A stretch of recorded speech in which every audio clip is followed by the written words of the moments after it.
Bien, muy buenas tardes a todas y a todos, bienvenidas y bienvenidos a esta clase, la número 7 del curso, y por lo tanto ya hoy terminamos, hoy cerramos el curso. El tema que habíamos acordado es sobre las transformaciones.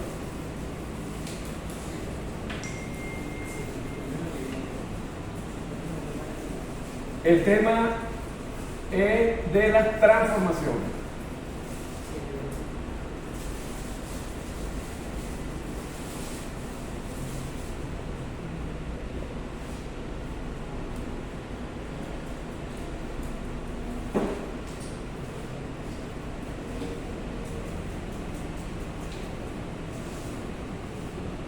En el plan que, como ustedes ven, este es el plan de la patria 2025-2030. De esto es lo que el tema es. Y este plan yo se los envío a ustedes, o sea, ustedes ponen el plan.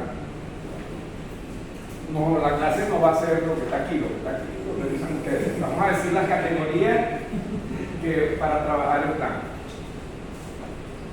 Yo cuando venía por la Lara, venía para acá, ya yo había hablado con Ibar, o sea, cuando agarré la Lara le dije, Ibar, ve bajando del apartamento, que ya yo voy por la Lara. Y entonces le dije, concha, le voy a decirle a Ibar que se traiga un libro de Neruda, porque ya yo venía en camino, yo me lo había traído de la casa. Porque en el 2030, Bolívar murió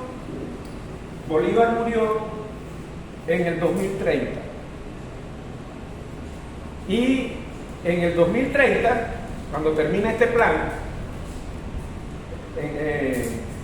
se cumplen 100 años.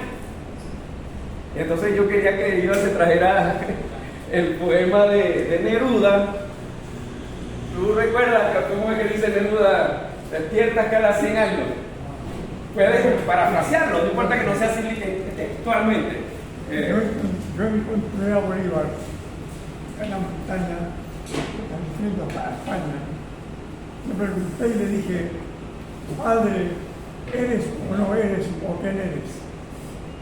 Y él me dijo, despierto cada 100 años cuando despierte el pueblo. Entonces, ven la importancia de la clase de hoy, que este plan, las transformaciones de las cuales vamos a hablar en la clase de hoy, son es lo que nos vamos a proponer desde ahorita, desde el 2025 hasta el 2030. Bolívar despierta cada 100 años, 1830, 2030. Bien, entonces,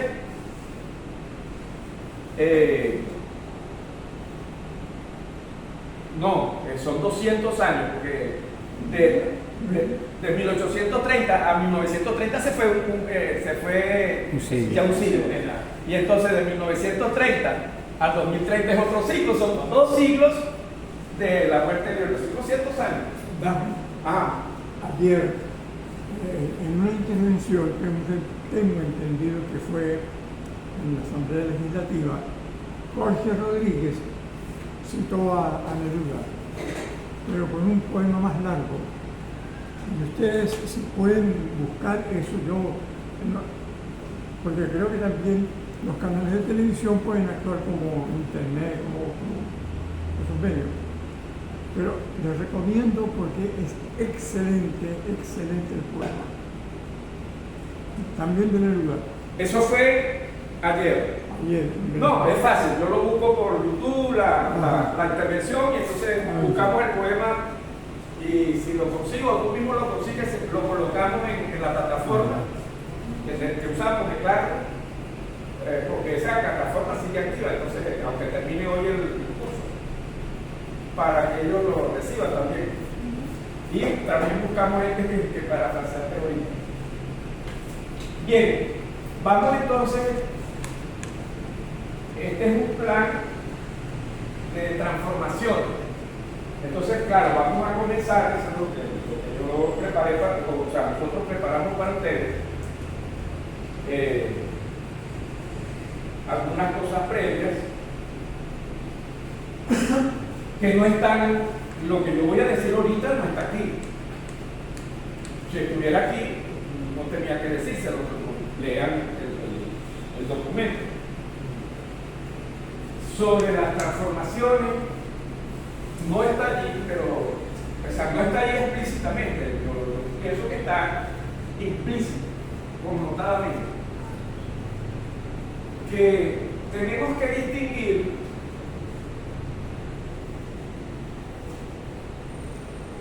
dos tipos de transformación. Hay transformaciones en las estructuras institucionales. Si quieren, bueno, vamos a ponerlo. Si quieren, podemos decir estructuras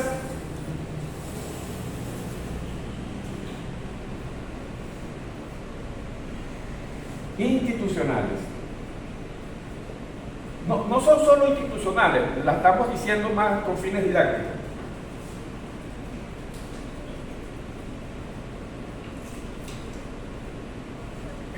Más abarcadoramente, el término sería objetivas.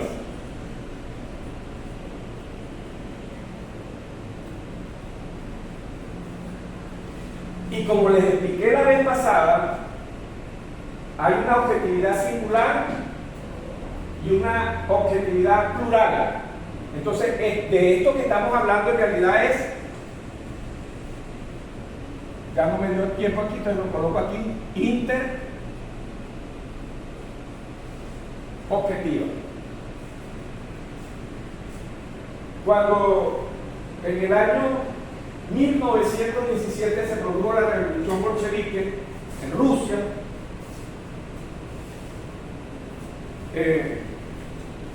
se cambiaron las estructuras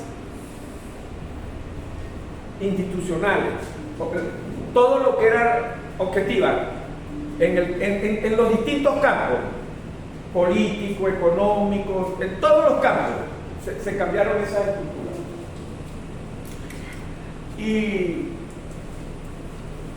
nosotras y nosotros nos estamos proponiendo, cuando hablamos de transformaciones de este plan, desde ahorita, desde el 2025 al 2030, esas transformaciones, por supuesto que cuando ustedes van a leer esto, se van a ver que se está refiriendo más que todo, como las vamos a ver hoy, a estructuras institucionales interobjetivas.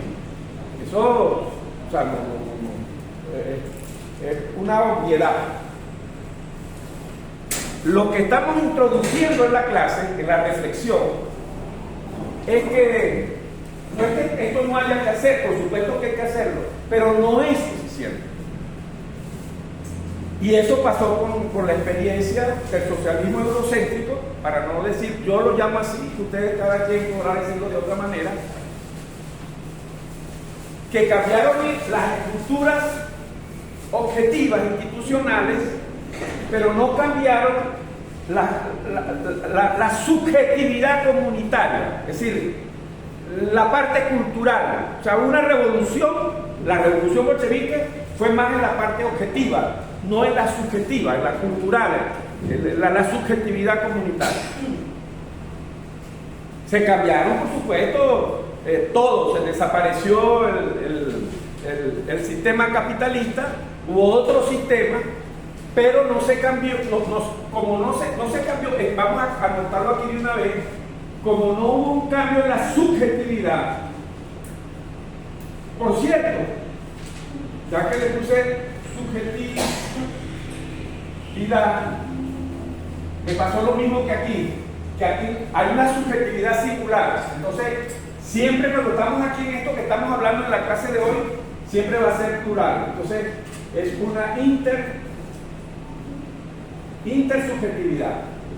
Para no estar con esa palabra, a mí en lo personal el prefijo inter no me parece muy fónico. Entonces, yo la palabra que uso y la que vamos a usar en la clase es subjetividad. Yo la voy a poner aquí en un rectángulo. Subjetividad comunitaria.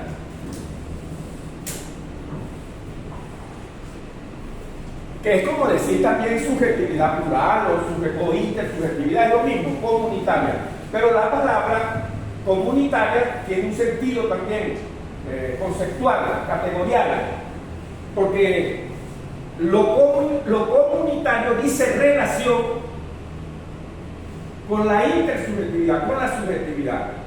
Aquí no puede haber comunitario, hay otros términos, otros conceptos, otras categorías para caracterizar esto, esta parte, la dimensión interobjetiva. A veces lo llamamos social, se puede llamar social, a veces lo llamamos colectivo. Entonces, cuando nosotros escuchemos la palabra social, colectivo y otras, ya ustedes saben que estamos aquí en la parte interobjetiva. Pero cuando hablamos de subjetividad comunitaria, estamos en la subjetividad. Y cuando nosotros hablamos de transformación, si nosotros y nosotras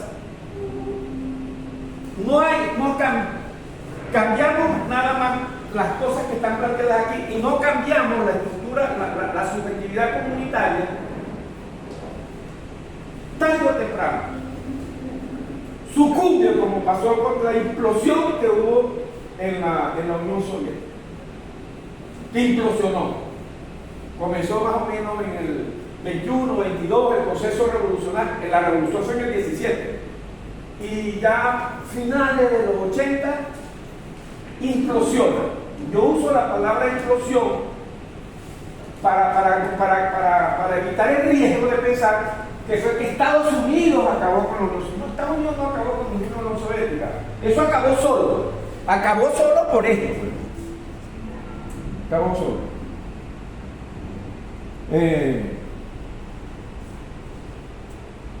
Pero la Unión Soviética, y ya que estamos finalizando el curso, hizo una cosa en la implosión.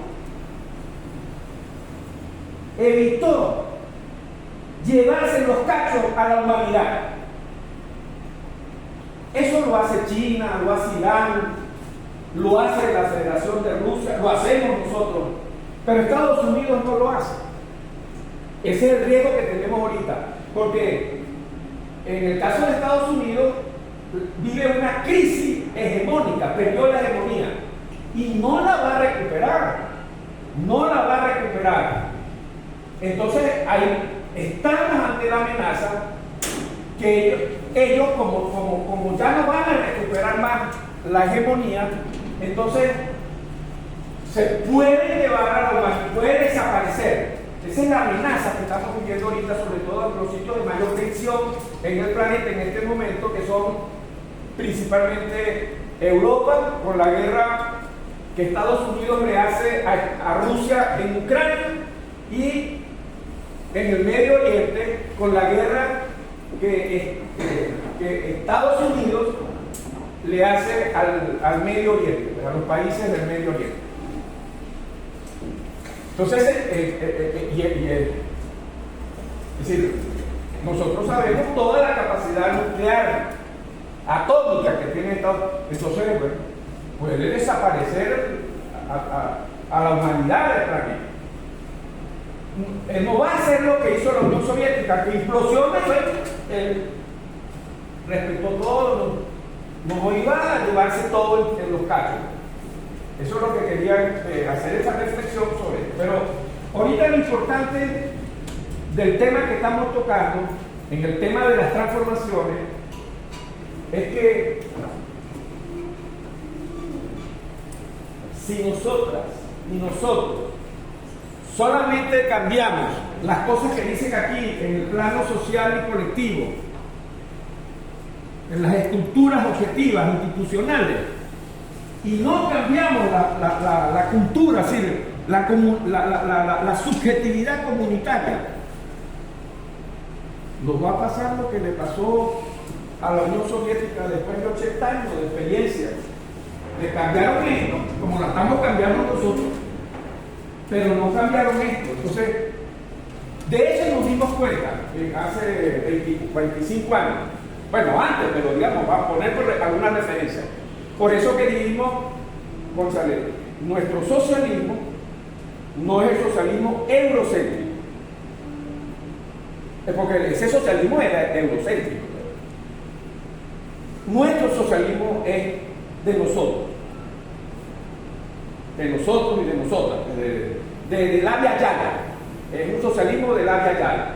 Y por eso entonces nosotros decimos, este socialismo, que no es el socialismo eurocéntrico, que admiramos y destacamos y lo reconocemos históricamente, nos estamos acurando de esa experiencia,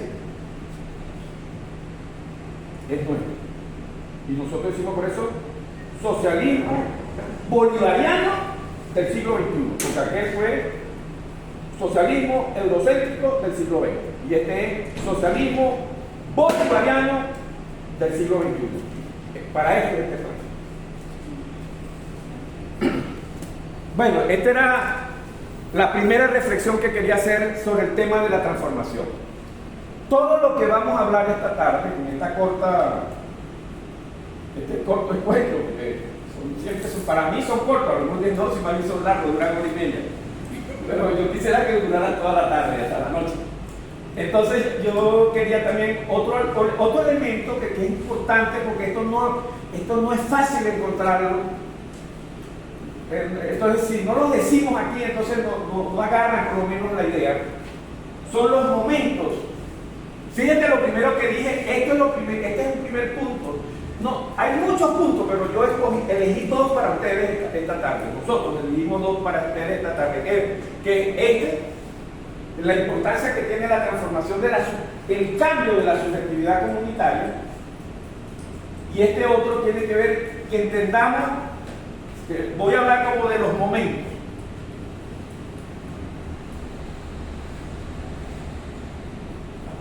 Porque las transformaciones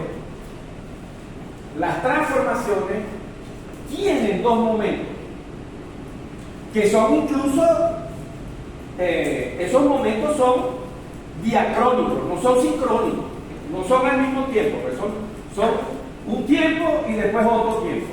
Son tiempos diacrónicos, no sincrónicos, los dos tiempos. El primer tiempo, para ponerle un nombre, ustedes puede haber muchas formas de denominarlo, pero yo le voy a poner aquí, el primer momento es desconstructivo.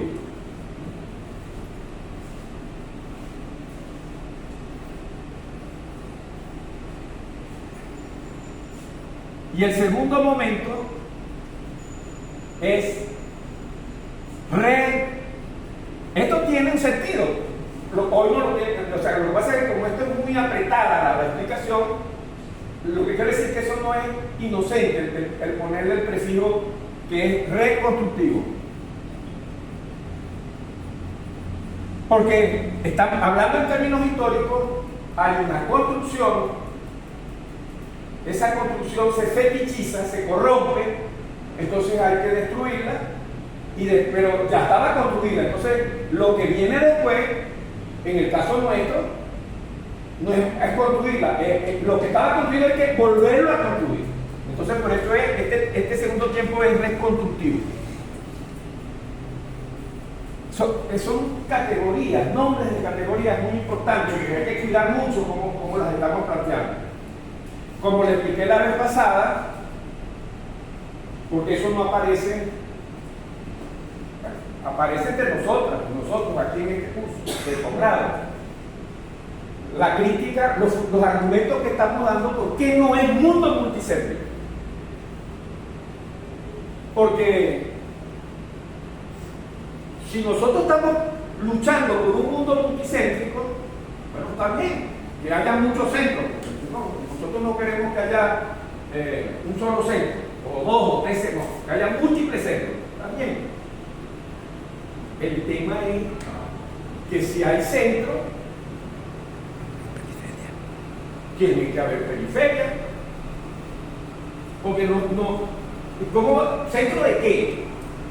Si no tiene periferia.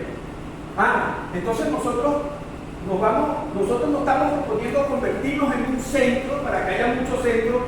¿Y cuál es la periferia que vamos a tener? No puede haber centro si no hay periferia. Aquí hubo centro porque nosotros fuimos periferia. Y antes de que Europa y Estados Unidos, pero sobre todo Europa, porque estoy hablando ya del siglo XV, o antes, o hasta el siglo XV, para ser más exacto, Europa era una periferia, porque el mundo árabe era el centro.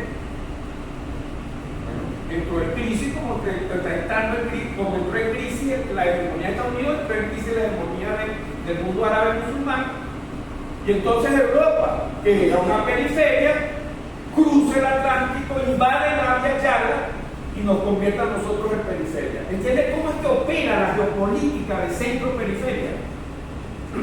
Entonces, ¿cuál es el riesgo? El argumento que yo tengo, si usted me encuentra otro argumento, me lo da y a lo mejor me convence y yo entonces declino este análisis. Que es que el centro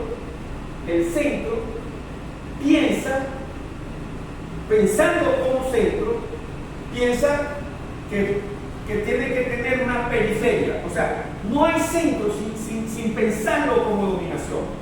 Cuando ustedes han escuchado que Descartes, René Descartes,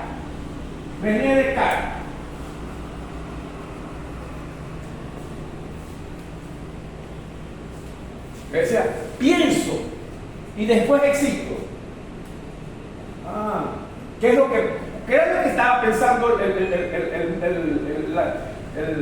ese estadio de la historia moderna colonial, el colonialismo?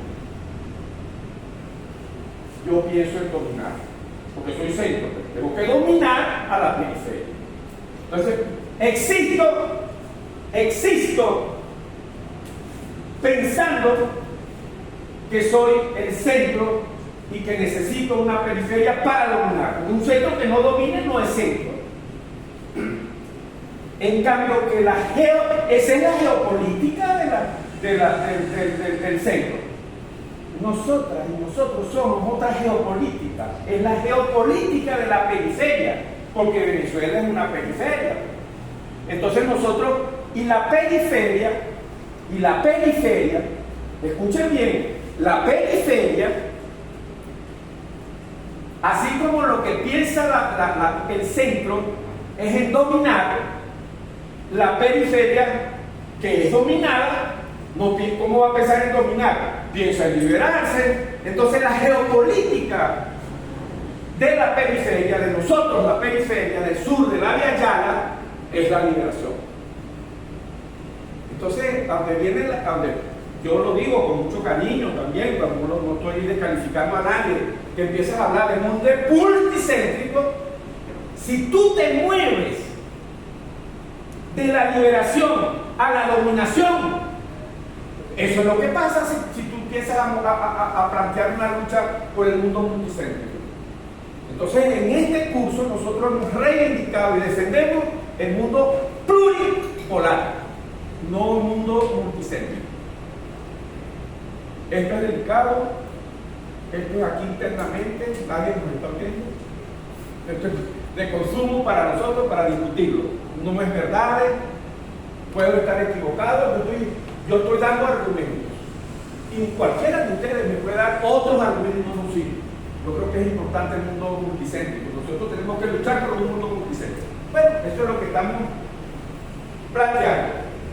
Continuando con los momentos, quisiera que no nos olvidáramos, o sea, que esos dos momentos, porque si no los entendemos, esto no va a funcionar. Imagínense ustedes que ustedes viven en una casa, somos pobres, pues, en un ranchito, pues. cuando llueve, como ahorita esa lluvia sucia, como ya no funciona esa casa. Entonces,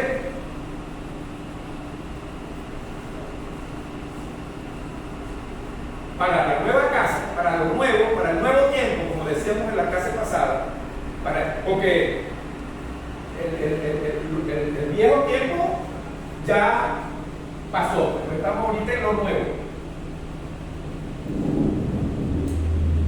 Para una nueva casa, necesitamos primero tumbar la casa, la vieja casa. Eso es lo que es lo deconstructivo. Todo lo que está aquí, que es nuevo, supone que hay un momento desconstructivo de lo viejo. Y usted no va, es que yo lo que tengo es este terrenito, apenas me cabe el ranchito, ¿cómo hago la otra casa? Si tuviera un gran terreno, pero lo hacia al lado. No, yo tengo que desconstruir la casa, destruirla para construir lo nuevo. Esa es un poco la lógica que estamos planteando. Y entonces, una vez, fíjense que por eso que les hablaba de que el tiempo es diacrónico porque primero hay que desconstruir y después de construir viene la reconstrucción. Tiene otras palabras, yo incluso a veces casi ni la uso, yo uso otra, que el tiempo creativo, me gusta más, creativo que reconstructivo, no sé, tiene más fuerza. Crítico, porque el problema es que ahora si yo estoy partiendo de un mundo multicéntrico, si tú te mueves de la geopolítica de la periferia y empiezas a pensar como la geopolítica del centro, pierdes la crítica, porque yo desde la periferia puedo criticar al centro, pero si yo me vuelvo al centro, ya como critico, entonces pierdo la crítica. Entonces este momento es reconstructivo, es creativo, es crítico. Muchas cosas, pero esto es corto, lo que estamos haciendo.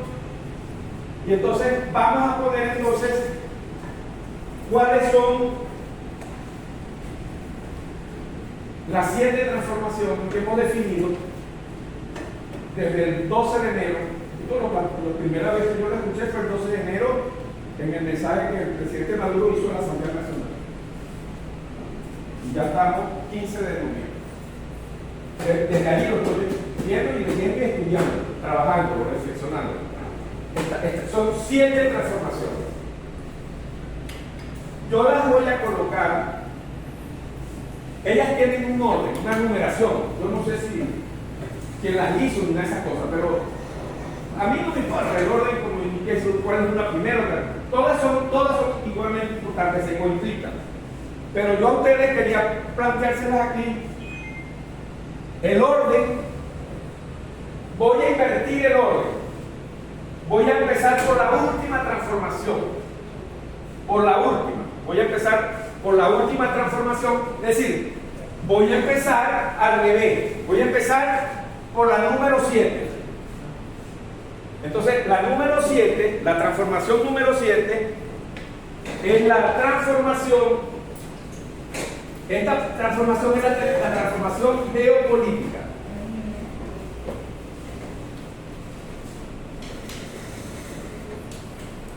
La transformación geopolítica.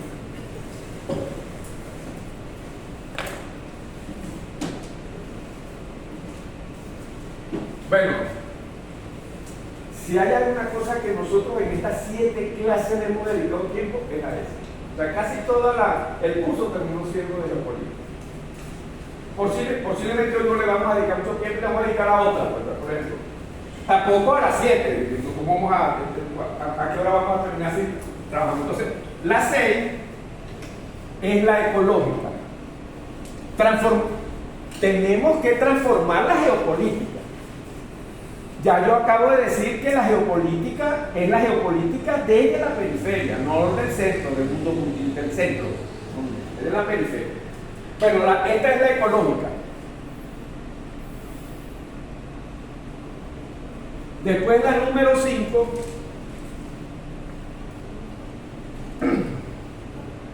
no, perdón, sí, la número, sí, 5, es la transformación política. La número 4 sería la transformación social.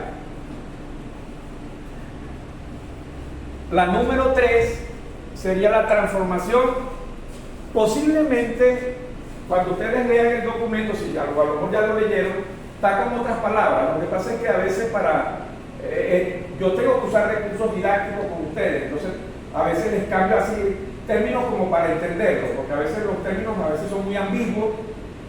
Yo les dije la otra vez que el tema de esto es que esto es cultura. ¿Y por qué no usa cultura más bien? Porque ese término, ese concepto es muy ambiguo. Entonces, cultura puede significar para uno una cosa, entonces necesito especificar muy bien la categoría. Esa es la única razón, no es porque sea incorrecto decir que este ámbito es el ámbito cultural. Entonces, habíamos dicho que este es el social. No sé si esto lo plantea allí, ustedes verán después si este aparece como territorial. Ahorita no lo recuerdo, yo tampoco me lo sé de memoria. ¿Es el cuarto? ¿La cuarta? La tercera transformación. Seguridad interna y territorial. ¿Cómo? Seguridad interna y territorial. Ok, gracias. Seguridad interna y territorial. Seguridad interna y territorial. Bueno, yo le puse nada más territorial. Y si hubiera que poner una palabra, ni le pusiera seguridad interna, ni le pusiera territorial, le pusiera soberanía. Pero bueno, eso, si nos da tiempo, lo planteamos. Entonces,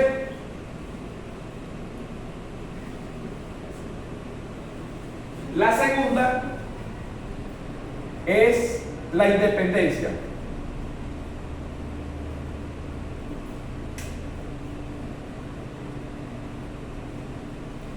Y la primera, 1, 2, 3, 4, 5, 6, 7, sí, la primera sería la economía.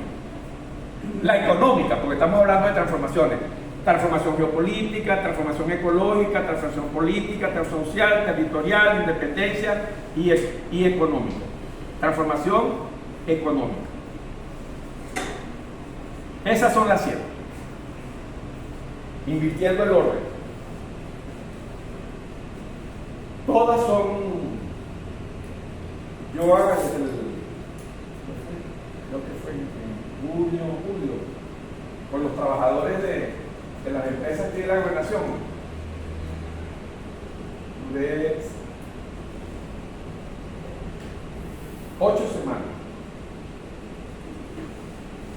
Pero no 8 semanas así, clasecitas de 1 hora, no. 8 semanas, día completo, trabajando el tema. Para que vean lo largo que es esto, porque hoy yo no puedo hacerlo. Entonces, como yo me quiero concentrar hoy en algunas cosas importantes que son poco pensadas, poco estudiadas, entonces le quería decir algunas cosas porque posiblemente se nos va a llegar el tiempo y no vamos a... Entonces quería como, por lo menos, dar algunos detallitos sobre eso. Por ejemplo, en la transformación económica, les voy a decir como lo esencial de esa transformación. ¿Qué queremos desde 2025 a 2030 en la parte económica? Aumentar la producción nacional. Pero no aumentar la producción por aumentarla. Ese es el detalle. Porque ese fue el camino que siguió el socialismo eurocéntrico. Aumento de la producción. Como en el capitalismo es aumento de la tasa de ganancia, entonces en el socialismo es aumento de la producción. Porque habiendo mucha producción, todas las personas del país vivan mejor. Esa es la lógica, y además tiene lógica. Pero nosotros la cambiamos. Porque eso no funcionó en la Unión Soviética. Entonces nosotros decimos aumentar la producción, pero el criterio es aumentar la vida. Entonces, digamos que hay como esas 3 dimensiones. El capitalismo, aumentar la ganancia, aumentar la tasa de ganancia. Ese es un criterio. La experiencia soviética de 70 años, aumentar la producción. Y la experiencia que nosotros queremos desarrollar desde el 25 hasta el 30, aumentar la vida. Entonces, cuando decimos nosotros queremos aumentar la producción nacional, pero no aumentar la producción por producción en sí, sino para aumentar. Y allí entra entonces la economía.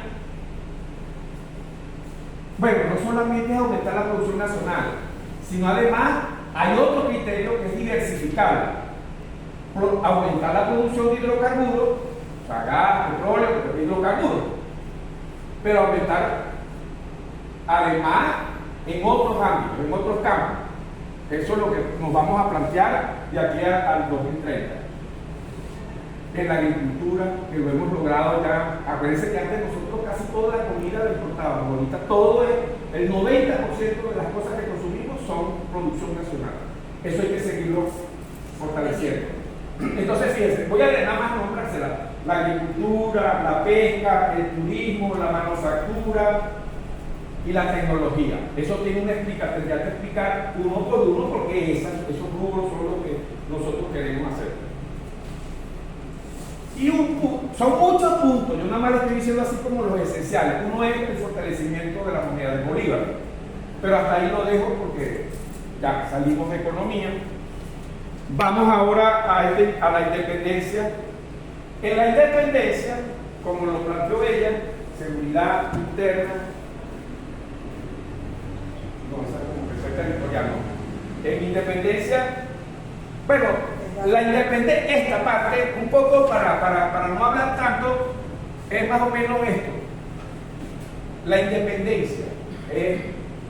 Lo que pasa es que cuando hablamos de independencia tengo que hablar de otras categorías que hoy no va a dar tiempo de trabajarlas. Ya no hay que se acabó el curso de la explicarles la distinción entre independencia y soberanía. O sea eso hay que explicarlo para entenderlo cuando hablamos de independencia, pero ahorita solamente si la independencia es crítica y descolonial, porque no solamente es que tiene que ser crítica, porque puede ser crítica y colonial, pero no, es crítica y descolonial.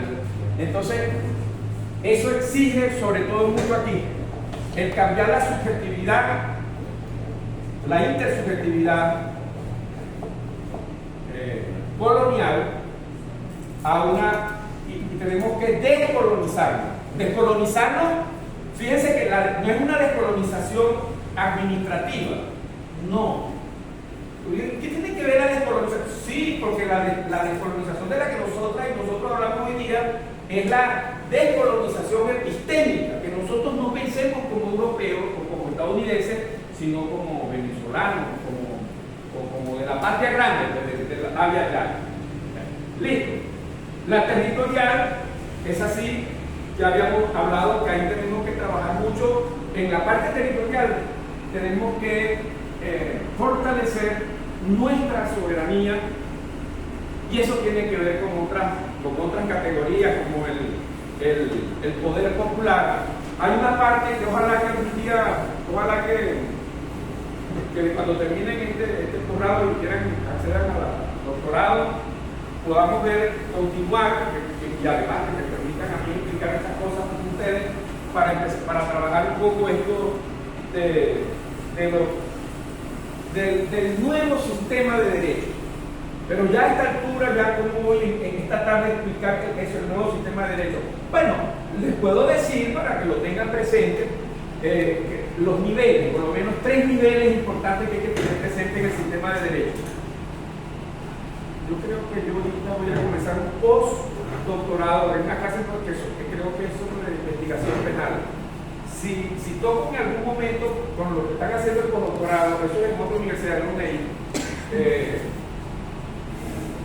busco la manera de enviárselos a ustedes para trabajar este tema, porque claro, ese postdoctorado ahí es lo que están jueces, fiscales, son gente que están abogados, que están en el mundo de la investigación. Bueno, imagínense, el curso que voy a dar es investigación penal. Pero entonces, ahí hay que trabajar tres niveles: el de los principios, el de las mediaciones institucionales y el de las acciones concretas. O sea, en el caso nuestro de la Revolución Bolivariana, es el pueblo como sujeto, el pueblo como sujeto que niega el Estado liberal burgués. ¿Sí? Nosotros negamos en primer momento, es negativo, el Estado liberal burgués para construir el nuevo Estado de democracia participativa. Ese es un poco lo esencial de esta tercera transformación. La social, bueno, ni se diga. Eso tiene, ahí entran las misiones y grandes misiones, las transformaciones en la parte educativa, todo eso que niega el Fondo Monetario Internacional y el Banco Mundial, que bueno, te presto plata, pero para social nada. Es todo eso lo social. Misiones y grandes misiones, educación, salud, alimentación, vivienda. Hemos introducido la cuestión de eso, en otros países no se meten con los adultos mayores, nosotros estamos dándole mucho énfasis a eso, a la mujer, a los derechos laborales, con todas las deficiencias que hasta ahora hemos tenido con esta política económica que nos ha golpeado mucho, sobre todo a los que trabajamos en la administración pública. Luego, la transformación política,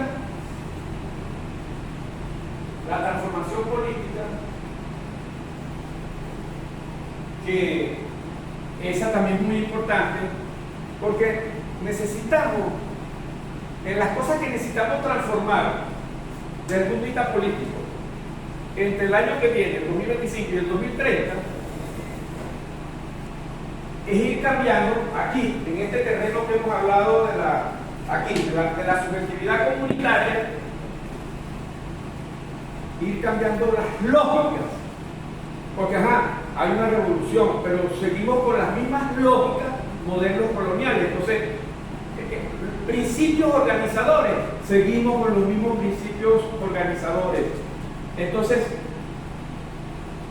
a nosotros lo que nos impusieron hace 532 años, cuando se produjo y se inició la invasión europea a nuestro continente, la de allá, lo que se nos impuso fue un sistema, un proyecto, un sistema civilizatorio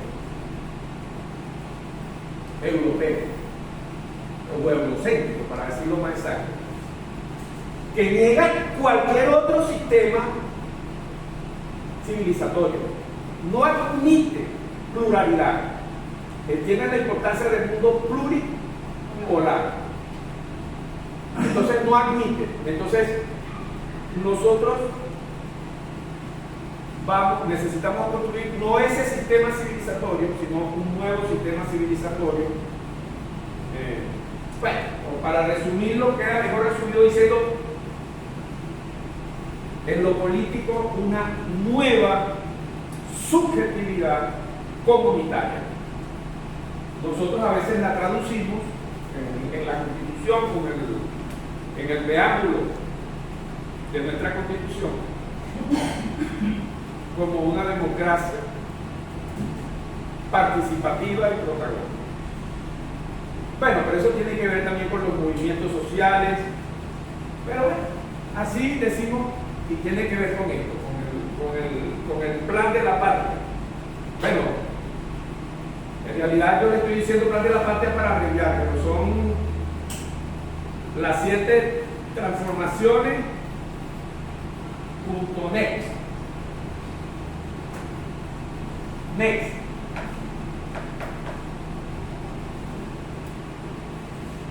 Nueva etapa de transición al socialismo. Bueno, aquí no está, creo que no está. No están las 3 R. Porque además son las 3 R. Resistencia, es la primera R, resistencia. Así como jamás en Palestina, la resistencia de Palestina. Resistencia, así como Hezbollah en el Líbano, la resistencia. O bueno, en Yemen, los hutíes, es la resistencia. Bueno, nosotros, esa es la primera, la resistencia. Después está la reconstrucción y después está la transformación. Bueno, en realidad para poner a R transformación no decimos transformación, sino que decimos revolución, es la 3R. Son las 3R, más o menos, es lo mismo que no está planteado aquí. Bueno, no está en el título, está en el espíritu dentro del documento. Bueno, ahora ya hay otras cositas aquí, pero no las voy a decir porque necesito entrar al tema con la que vamos a cerrar. Ya a geopolítica no le vamos a llegar, porque ya el tiempo se nos acabó. Ecológica, la transformación ecológica.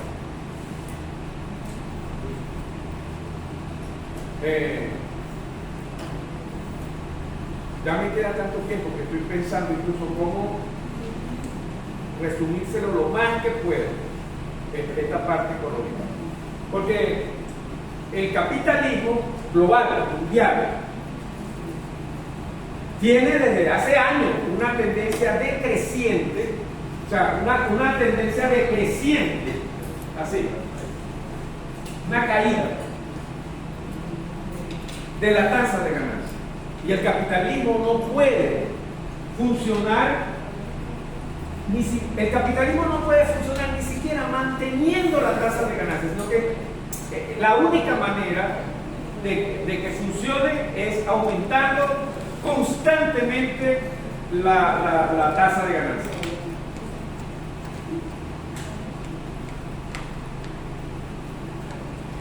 No sé si captan, esta idea es muy importante que la captemos. Lo que está en juego para el capitalismo son su propia existencia. Su propia existencia, es decir, el capitalismo necesita para su existencia estar aumentando constantemente la tasa de ganancia. Marx, esto lo trabajó mucho más, Karl Marx decía, esa es su lógica interna, la lógica interna del capitalismo y ya sabemos cómo ha ido experimentando una tendencia, esta es una caída tendencial que no se ha detenido de la tasa de ganancia. Entonces lo que está en juego es la existencia. Entonces, ellos inventaron, el capitalismo, las corporaciones, inventaron crear una demanda artificial para poder levantar la tendencia, o sea, de la tasa de ganancia. Una demanda. Entonces, inventaron una cosa que ellos llamaron, primero empezaron llamando emergencia climática.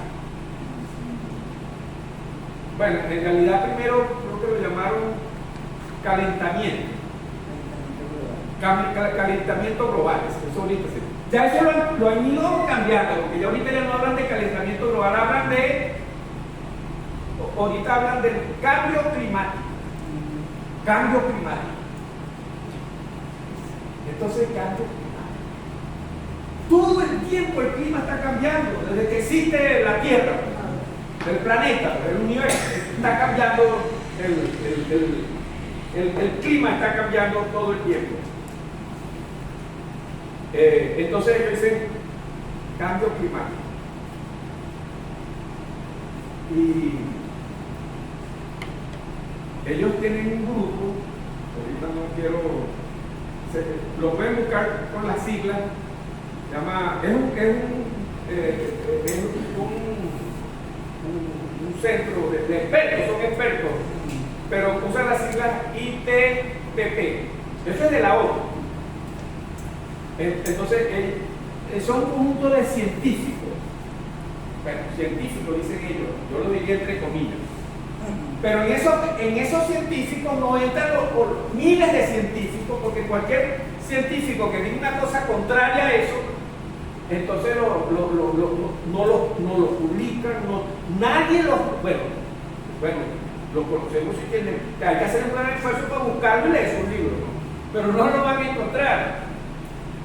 Ellos son, cuando ustedes ven los negacionistas, llaman a esos científicos los negacionistas, porque están negando esto que estoy aquí develando. Para que no se les olvide, yo a veces uso esos recursos didácticos. Ustedes saben que antes pensaban que lo de Galileo, o sea, ¿se acuerdan de Galileo? Que decían, eso de que la Tierra se mueve, no. Entonces, eso mismo que pasaba en la época de Galileo, él pasa ahorita así con este grupo de las Naciones Unidas, de científicos. Son negacionistas. No, es negacionista, porque hay un consenso supuestamente de esos científicos. Es decir, yo lo que quiero decir es que en la época de Galileo había también así como el ITTPP de la ONU, en su época, su equivalente. Entonces, empiezan a inventar una cosa de efecto invernadero. Bueno, toda esa mentira. Como ya estoy muy presionado por el tiempo, no puedo explayarme en eso, pero lo que quiero es por lo menos llamar la atención, que nos vayamos de aquí claro. Que el clima es normal, que cambia constantemente. Entonces no me voy a poner aquí a explicar por eso, entonces llevaría todo ese tiempo decir, bueno, ¿por qué cambia? Bueno, por las manchas solares hace que cambie el clima. Los movimientos del eje magnético de la Tierra, eso cambia el clima. Hasta la actividad de los volcanes cambia el clima. No les digo ni siquiera los movimientos telúricos. ¿Saben eso de las placas tectónicas? ¿No? O sea, todo eso cambia el clima, pana.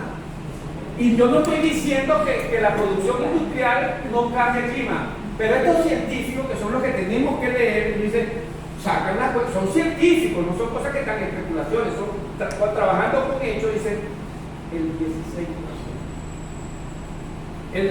La industria del capital, así con todo lo para aumentar y no pasa del 16% el impacto que eso tiene sobre el clima. 16.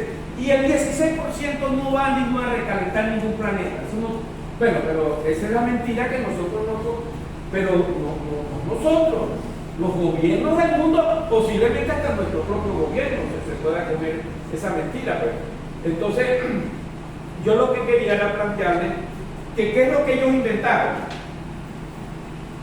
Ellos dijeron, bueno, hay que desindustrializar al planeta.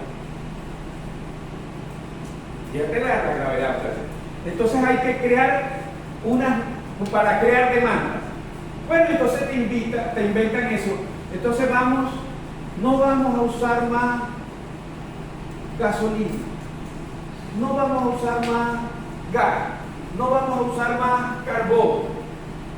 Ellos tienen más de un siglo usando gasolina, gas. Y entonces ahora nosotros nos decimos, no, usted no puede usar más eso, porque eso aumenta la carbonización. Y tenemos que para proteger, y entonces aparecen todos esos partidos y esas organizaciones y esos discursos, ese relato, digamos, de los partidos verdes, de la cultura, del eco, se llama eco también. Entonces, pero no es la ecología que nosotros estamos planteando, sino el ecocapitalismo. Esto es el ecocapitalismo. Entonces, dice que es radical. Lean los documentos para que ustedes vean. Bueno, y les cuento, búsquense la agenda 2030. La agenda 20. Entonces la agenda 2030 hay que apoyarlo porque eso es ecológico. No, señor, la agenda 2030 es una estafa. Digo yo, o sea, algunos de ustedes a lo mejor va a defender esa agenda 2030.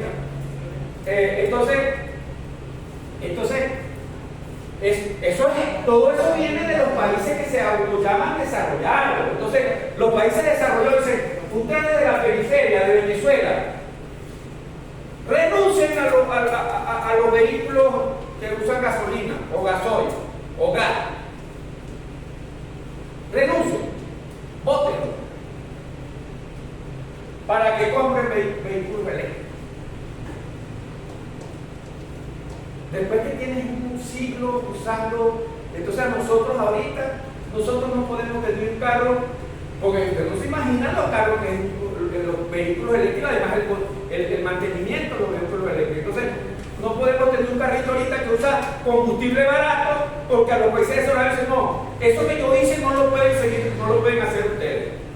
Entonces, bueno, no estoy dando el ejemplo de los carros porque estoy ya apurado por terminar, porque a mí me estoy excediendo un poquito del tiempo, pero no solamente es esto, o sea, las centrales térmicas, por ejemplo, todo eso tiene que, bueno, ya que hay centrales térmicas, plantas. Nosotros no queremos, es muy vulnerable que dependamos de la energía hidroeléctrica que viene del Caroní, porque si Estados Unidos le tira una bomba al Caroní, deja por echar por meses al país. Entonces necesitamos tener varias plantas termoeléctricas, usan gas, usan gasoil. No, cierren eso porque eso aumenta las emisiones de CO2 en el planeta. Entonces el recalentamiento, todo ese cuento, esa mentira. Entonces en esa desindustrialización, la desindustrialización la argumentan con lo que ellos llaman ecocapitalismo. Entonces, este es el discurso que nos están lanzando nosotros a la periferia. Entonces, ¿cuál es? Lo resumo, porque con eso posiblemente tengo que terminar. No porque no quisiera decirles otras cosas, sino porque ya no hay tiempo. No se puede emitir CO2. Por eso los países, ustedes de Venezuela, no pueden estar usando energía barata. Claro, a nosotros nos pega porque nosotros somos la primera reserva de hidrocarburos en el mundo. No, eso no se puede seguir usando. Tienen que usar, lo que ustedes tienen que hacer es renuncien a sus carros de gasolina. Renuncien. Para que entonces, porque ustedes lo que tienen es que comprarnos a nosotros la tecnología que tenemos los países del centro, los desarrollados. Tecnología verde. Como hay que cambiar se industrializa el planeta, entonces hay que otras nuevas tecnologías. Claro, eso es una maravilla porque eso aumenta, no se imaginan cómo la tasa de ganancia. Entonces estos científicos, porque aquí con esto posiblemente ya termino porque no me da más tiempo, pero lo que quiere decir que hay que estudiarse esos documentos porque ellos han demostrado, porque uno cree de verdad, ¿usted cree nada más que los vehículos eléctricos no contaminan? Que las placas solares esos son cementerios de placas. Es decir, el litio, no, eso es tan o peor contaminante que incluso que los hidrocarburos. Y entonces ese es el cuento que nos tienen, y entonces yo quería sobre la ecología. Y yo lo que quería terminar era porque hay otro punto que si nos pertenece a nosotros. ¿Cómo vemos nosotros la ecología? Pero ya no esta crítica que hemos hecho al ecocapitalismo y a las tecnologías verdes y a la Agenda 2030, todas esas cosas, ya de la ONU, eso es lo que quería. Porque aquí en Venezuela tenemos Venezuela no, en Lara, aquí, al lado de Barquisimeto, una zona, el semiárido.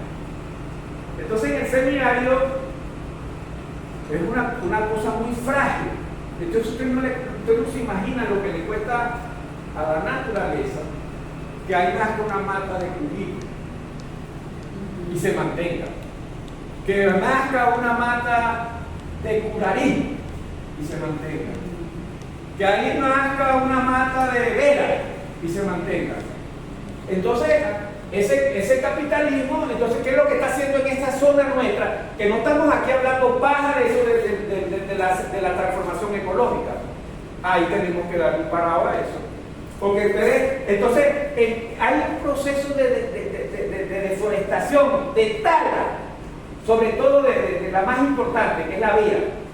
También tardan mucho Curarí y Cubí, pero la más importante, la especie más importante es la vera. Empiezan a talarla, después la cortan en pedacitos, fabrican unos hornos así como unos hornos así artesanales en esa zona del semiárido, los meten esos carbones ahí, meten ahí 4 toneladas de vera o de Curarí, de Cují, ahí 3 días, y entonces, claro, se deshidrata, entonces sale 1 tonelada de carbono vegetal. Y esos campesinos pobres de ahí del semiárido, entonces vienen los tipos, los traficantes, entonces se lo compran, qué sé yo, aquí tienen, por esa tonelada le vamos a dar $150. Claro, después los ponen en unas bolsitas muy bonitas y los exportan para Italia, para Europa. Pero entienden la fragilidad. Entonces, eso sí, esa es otra cosa. Entonces, a eso tenemos que prestarle atención. Entonces, yo quería brevemente, y ya yo terminé ya, pero como invité a Héctor, quería que Héctor nos hiciera unas reflexiones sobre este tema y que nos quedaran grabadas, porque estas cosas a veces las difundimos también con otros compañeros para que entiendan un poco lo que la lucha que nosotros, yo somos parte de esa lucha en la defensa de nuestro semiárido aquí en el estado. Adelante, Héctor. Buenas tardes, Héctor Veloso, yo soy facilitador acá de la Simón Rodríguez, egresado también de la Simón Rodríguez y con una maestría también de acá de la Simón Rodríguez, del sistema de estudios de experiencias acreditables, y actualmente optando por el doctorado también, bajo la tutela del profesor Dasmi Domínguez. Me disculpan los que están detrás, que me estoy dando la espalda. Pero si quieres seguir por acá. Ok, entonces bueno, como dice el profe Dasmi, en relación a las 7 transformaciones hay que ver la complejidad de lo que eso involucra, de lo que eso, a lo que eso nos pone a reflexionar. Si vamos a transformar, pero con esa intersubjetividad que realmente pretende llegar a un estadio en donde sí podamos seguir existiendo como humanidad, porque realmente lo que se le está haciendo al planeta es bastante delicado, no solo a nivel de ecocidio, sino a nivel también de esas grandes explosiones nucleares, con esas pruebas nucleares. Lo dijo el profe, estamos, como dicen, a un tris de un detonante o una conflagración que a lo mejor no va a dejar nada aquí sobre el planeta. Sin embargo, viniéndonos para acá y en virtud de las 7 transformaciones que está planteando el gobierno a través del plan de la patria 2025-2030, pues nos venimos para acá, para el semiárido, y hay un problema serio que se está planteando allí, de acuerdo a lo que está diciendo el profe Darby, en relación a, por supuesto, ofrecerle a esos campesinos de por allá desarrollar un proceso de transformación de madera en carbón vegetal, en este caso de esas especies endémicas que son altamente vulnerables y que propician que esos microsistemas se mantengan y que son tan necesarios para el equilibrio no solo de la zona, sino de todo el estado y todas las otras zonas que comprenden los estados circunvecinos. Es decir, ningún microsistema subsiste sin otro microsistema, y así sucesivamente para mantener el equilibrio. Entonces, ese ecosistema es vulnerable porque es muy frágil, como lo acaba de decir el profe. Es semiárido, son especies que tardan mucho en reproducirse. Entonces estamos hablando de que en cuestión de días transformamos 5 toneladas de madera. Se pueden imaginar 5 toneladas aquí en este espacio, ¿verdad?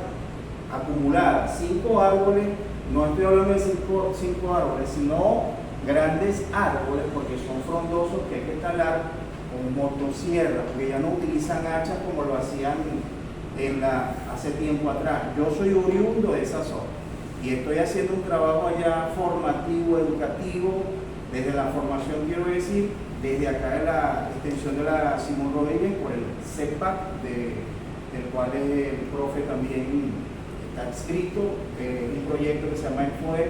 Estamos formando educadores desde la educación popular, pero con ese sentido, con el sentido crítico, con el sentido de la preservación de los espacios, la transformación del ser humano, porque si no nos transformamos, entonces lamentablemente todo esto se convierte en pura teoría, ¿cierto? Entonces, bueno, se está haciendo un trabajo allí. Pero ¿qué pasa? Como lo dice el profe, si yo le digo al campesino que es más fácil que haga una tonelada de carbón y se haga de 150 o 200 dólares, que le van a servir para qué? Para comprarse algo allí. Imagínense, transformar 5 toneladas en una tonelada que va a ser exportada, porque está siendo exportada a través de organismos o convenios interinstitucionales que han permitido que eso suceda. Ya eso está en fiscalía, para que entendamos también que tampoco es que no se está haciendo nada, ya se empezó a trabajar en función de ello.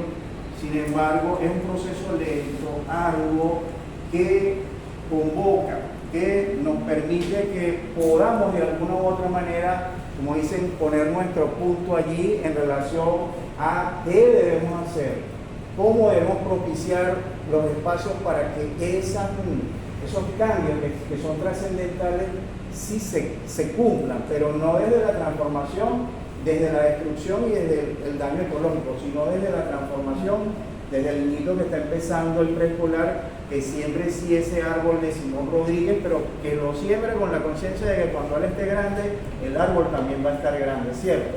Entonces, ese es el verdadero sentido que tenemos que imprimirle a todo este tipo de conceptos o de categorías, como lo dice el profe, para que de verdad podamos tener de alguna u otra manera esa preservación de los ambientes y de alguna u otra manera le deleguemos o le neguemos a nuestros descendientes un planeta sostenible, porque de otra manera, y se están dando cuenta de lo que ocurrió en Valencia, ¿verdad? Con la lana, son fenómenos, claro que son climatológicos, pero de alguna u otra manera hay una intervención de la mano del ser humano.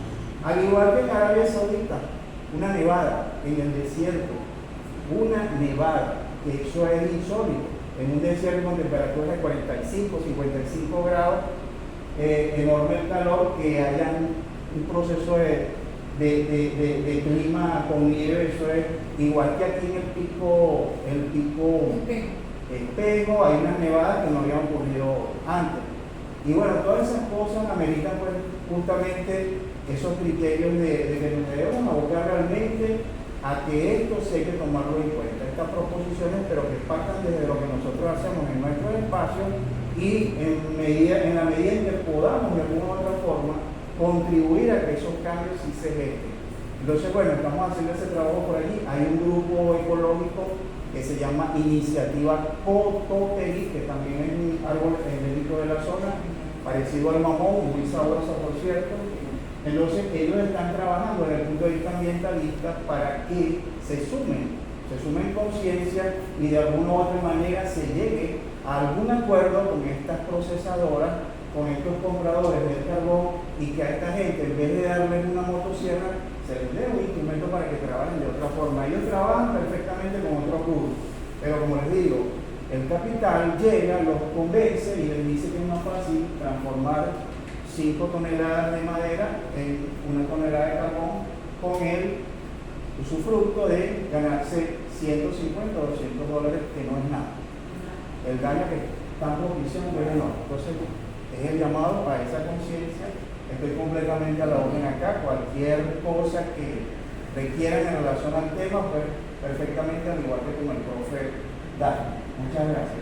Bueno, muchas gracias a Héctor. Ajá. Vamos a suponer que en algún momento, en esa zona semiárida, donde hay especies autóctonas, que están todos los días desapareciendo, a veces en cantidades no significativas. Pero llegará un momento en que no hay ningún árbol. ¿Hay alguna iniciativa de reforestación? Sí la hay, pero entonces está ocurriendo esa contradicción entre los permisos que se le están dando a las exportadoras de carbón y a esa iniciativa de la reforestación. Ahí está un parque nacional que es el Cerro Saroche, que es autóctono, o sea, con especies autóctonas, vegetación autóctona, que ya está siendo penetrado. Incluso ya está llegando a la zona de Urdaneta, en el municipio acá de Urdaneta vecino. Yo viajo permanentemente por esa zona, por lo que les estoy diciendo que estoy haciendo un trabajo formativo. Y me percato de que efectivamente ya están yéndose por estos lados donde hay un poco más de vegetación, porque ya la vegetación del semiárido no les es suficiente para las 5 toneladas de madera que deben transformar. Entonces, ¿qué pasa? Ya hay, como les digo, ya hay denuncias a nivel de la Fiscalía, incluso en la Asamblea Nacional. Por allí te pasó un artículo, Daphne, relacionado con la denuncia que se le hace a un diputado, que es el que está abocado a la parte ecológica acá en el estado Lara, sin respuesta. Entonces, no podemos transformar si desde los organismos competentes no dan esas respuestas contundentes, por lo menos para minimizar el impacto de lo que se está produciendo allí.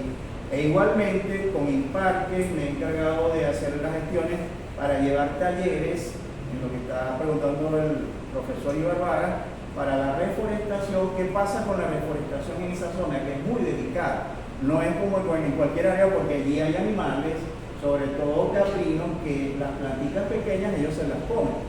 Entonces hay que, de alguna u otra manera, hacer un proceso de reforestación, pero muy controlado. Entonces vamos a llevar semilleros a las escuelas, a los liceos, pero con esa conciencia de que por cada árbol o por cada semilla que se siembre, debe permanecer un control adecuado, de manera que hasta que el árbol no esté grande, pues no nos dejamos de preocupar, y eso en gran medida pudiera contribuir a ese cambio que se está planteando aquí. Sí, claro, de todas maneras, no, si quieres, yo no me muestres a mí, para muéstralos a ellos. También nosotros y nosotras, el grupo, los equipos que estamos trabajando en esa zona, nosotros no estamos culpabilizando a los campesinos y a las campesinas, ¿no?, de eso, ¿no? Estamos a los traficantes, pero no a ellos. Entonces, con ellos lo que estamos tratando de hacer es un proceso educativo, formativo, o sea, no de imponerlo y de penalizarlo, sino de explicar estas cosas que estamos explicando en estas clases, para que vean el dramatismo que significa la deforestación del semiárido en nuestro estado Lara. Y hay zonas, eso no se lo hemos contado, pero para que sepan, para que se vayan sabiendo que ahí hay pueblos, o sea, zonas, comunidades que han protegido su área, no permiten que lo talen. No es que todo se está talando, hay unas partes donde ellos no dejan que vengan a talar eso. O sea, ahí hay un proceso también, es decir, para no decir que todo es así como ciudad. No hay un sujeto transformado. Estamos hablando de las transformaciones, pero nosotros, ¿quién hace la transformación? La palabra sujeto no significa quién. Si yo digo el sujeto de la transformación es quién hace la transformación, que no es una cosa que se decreta, usted es el sujeto, no. En la práctica, en la transformación misma, se constituye el sujeto. Entonces, y el sujeto de la transformación, desde la visión esta que nosotros estamos viendo aquí, esto no es que estamos distintos a la clase de hoy. El sujeto de la transformación, desde esta visión, desde este horizonte, desde esta perspectiva, es el pueblo. El pueblo es el sujeto de la transformación. Entonces, para que no vean que es una cosa simplemente de los líderes, de las autoridades, sino de cómo nosotras y nosotros, como pueblo, y nosotros aquí en este posgrado, asumir también esta lucha que llevamos por el futuro y la esperanza. Gracias. Bueno, y gracias también por el curso. Bueno, aquí está lo que vamos entonces a hacer un pequeño compartir, como una comunión que vamos a seguir de nosotros, de unas galletitas para eso es de ustedes, para finalizar este curso y dándoles las gracias por todo el apoyo. Bueno, acérquense para que ustedes mismos. Profe, le traje un pedacito de cachapita. Bueno, no, hay todo eso. Venga, aprovechen y me ayudan ahí a organizar la cosa. Sí, pues. Yo hago un reflejo, ¿no? Ajá, y cuántos años de temprano,